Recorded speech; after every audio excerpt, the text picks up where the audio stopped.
보통 사람을 위한 보통 방송 오니언믹서입니다. 양파 전파사 이번에 보여드릴 내용은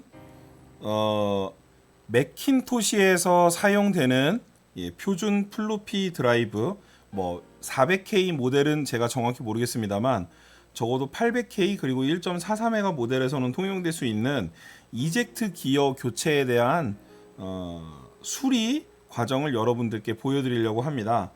일단 여기 있는 일자 드라이버는 그렇게까지 크게 쓸모는 없습니다만 이렇게 좀 작게 되어 있는 십자 드라이버 정도는 하나 준비하시는 게 좋고, 이거 같은 경우는 지금 현재 이 가이드가 있기 때문에 가이드를 분리하기 위해서 준비한 드라이버입니다. 일단 분리부터 한번 해보도록 하죠.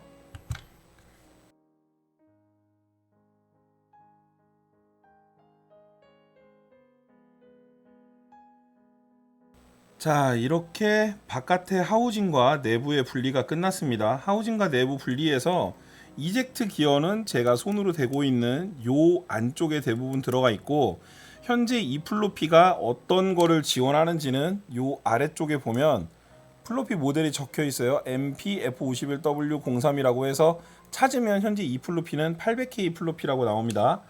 다만 원래 가지고 계시던 분도 이 플로피가 되는지 안 되는지에 대한 상태는 정확하게 모르시는 상황이니까 그 부분은 일단 저도 감안을 하고 있고, 만약에 플로피가 안 된다라고 그러면 여기 부분에 보시면 이렇게 들리는 부분이 있어요. 너무 확 드러내시면 안 되는데 요 안쪽에 보면은 헤드 부분이 있습니다. 헤드 부분이 드라이버니까 좀 위험하죠. 요 안쪽에 지금 보이실지 모르겠는데 요 펜으로 가리키는 부분이 있어요. 여기가 상단 헤드, 하단 헤드인데 일단 헤드가 양쪽으로 있는 걸 봐서는 듀얼 사이드를 지원하니까 얘는 100% 듀얼 사이드 지원 모델, 적어도 800메가 모델이라고 볼 수 있죠. 자, 중요한 건 요 모터니까 요 모터를 분리를 해보도록 하겠습니다. 모터를 분리하기 위해선 이런 롱노즈 같은 도구가 하나 있어주는 게 좋아요. 그래서 여기는 롱노즈 도구로 여기에 있는 모터와 연결된 전원을 먼저 뽑아주도록 하겠습니다. 물론 손으로 뽑아도 상관은 없습니다만 레트로 기계 같은 경우는 워낙에 좀 약하기 때문에 이런 도구들을 써주는 게 그다지 나쁘진 않습니다. 자, 이렇게 해서 아래쪽을 들어 올리고 위쪽에 이걸 뽑아주도록 하죠. 그리고 어떻게 하냐면 여기에 있는 요 십자 나사를 풀어줄 겁니다. 요 검은색 십자 나사. 자, 나사를 이렇게 하나 풀었고요. 나사를 풀었으면 이 위쪽에도 나사가 하나 더 있어요. 여기 위쪽에 있는 나사도 하나 더 풀어줄게요.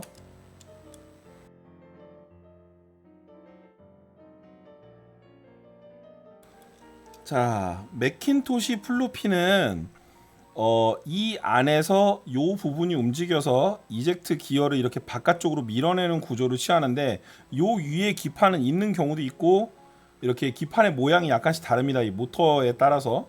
대부분은 여기 보시면은 R2DG38 옴론이죠. 옴론에서 나온 R2DG38이라는 게 거의 표준 규격이라고 보시면 되겠고, 여기 밑에 있는 요 금속판을 뜯어내야 돼요. 금속판을 뜯어내야 안쪽에 설명이 가능하기 때문에 금속판 분리를 진행해 보도록 하겠습니다. 금속판에 대한 분리는 일자 드라이버로 여기 위에 있는 이 부분을 밀어서 분리합니다. 위쪽만 밀어주면 이런 식으로 분리가 되죠.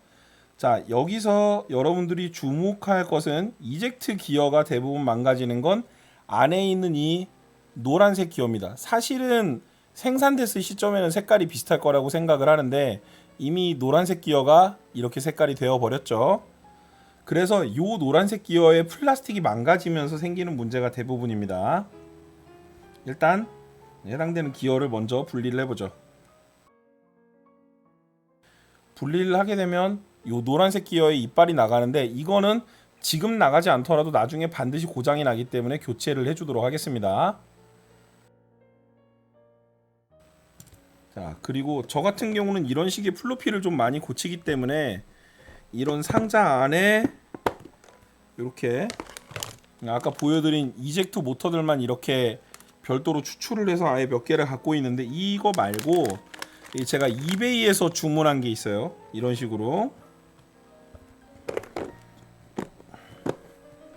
자, 이베이에서 3D 프린터를 이용해서 찍은 부품입니다. 자, 이렇게 3D 프린터를 이용해서 찍은 부품인데 원래 부품은 아니에요, 당연히. 네, 하지만 생긴 거는 동일합니다. 이렇게. 그래서 요게 옛날 기어니까 얘는 따로 빼두고 새로운 기어를 꼽는 걸로 하겠습니다. 다만 새로운 기어를 꼽기 전에 할 게 좀 있어요.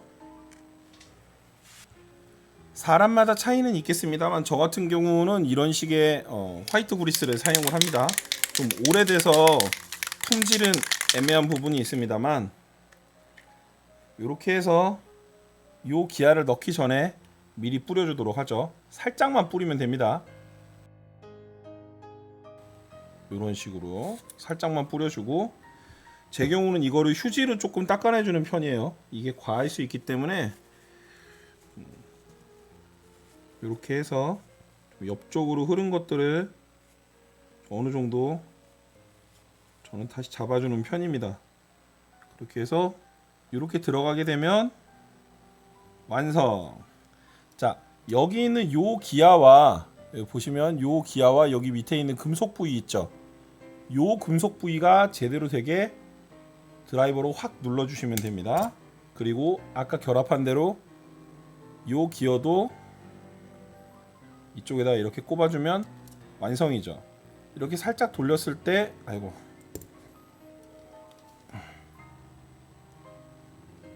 이렇게 살짝 돌렸을 때 함부로 들어가지 않게 하는 게 핵심입니다. 자, 기어 교체는 기본적으로 끝났고, 아까 한 것처럼 요 아래쪽을 먼저 껴서 위쪽에 구멍들에 문제가 없게 조심히 해주고 이렇게 결합하면 되는 겁니다. 그러면 다시 멀쩡한 기어 상태가 완성이 됐죠. 늘 그렇지만 조립은 분해 역순입니다. 이렇게 넣어주시고 나사부터 조립하도록 하죠.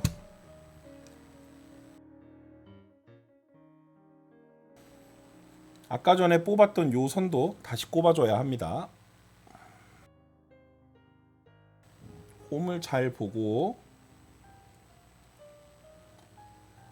올바르게 결합됐는지 확인하고, 이렇게 해서 제대로 결합됐는지를 확인하면 플로피를 뱉어내지 못하는 현상은 기본적으로 치료가 되는 겁니다. 다만 모터 자체에 문제가 생기는 경우도 있기 때문에 모터 소리가 들리는데 플로피가 나오지 않는다, 그런 경우라면 당연히 해보시는 게 좋지만, 그런 경우가 아니라면 조금 다른 수리 방법들을 고민을 해봐야 될 필요가 있을 거라고 생각을 합니다. 지금까지 맥킨토시 플로피 디스크 드라이브의 이젝트 기어 교체에 대해서 여러분들에게 소개를 해드렸습니다.